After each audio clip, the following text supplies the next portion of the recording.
pues, jo sols practicar teatre a l'Escola Municipal de Teatre del meu poble, de Meliana, i res, fem al principi xocs i tot de cara a lo que és l'obra de teatre final i pues, bueno, com he avançat fem al final de les classes de teatre, que és com en l'escola, en juny fem una obra de teatre.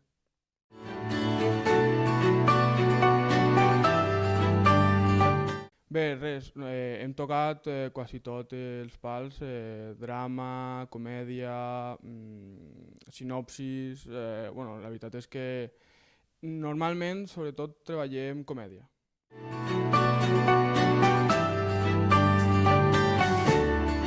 Sí, a veure, l'Escola Municipal de Teatre ve regida per l'Institut Municipal de Cultura del meu poble i aleshores s'intenta potenciar el que és l'ús del valencià. Aleshores totes les obres, a no ser que siga una obra clàssica, són en valencià.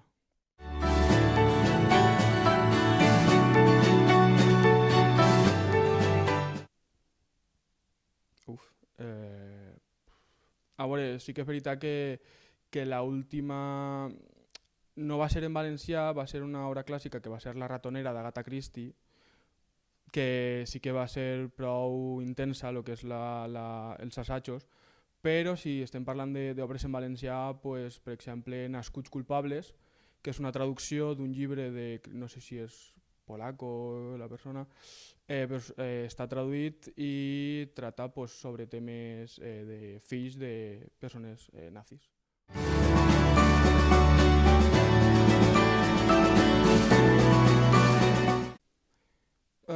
Realment, si no ha sigut escrita per el professor o professora que tenim en aquell moment, quasi totes les obres que hem fet han sigut traduccions. Sí que és veritat que igual alguna, però ja t'he dit que duc 16 o 17 anys en l'escola municipal i aleshores igual al principi sí que farem alguna, però ara mateix ja no me'n recordo.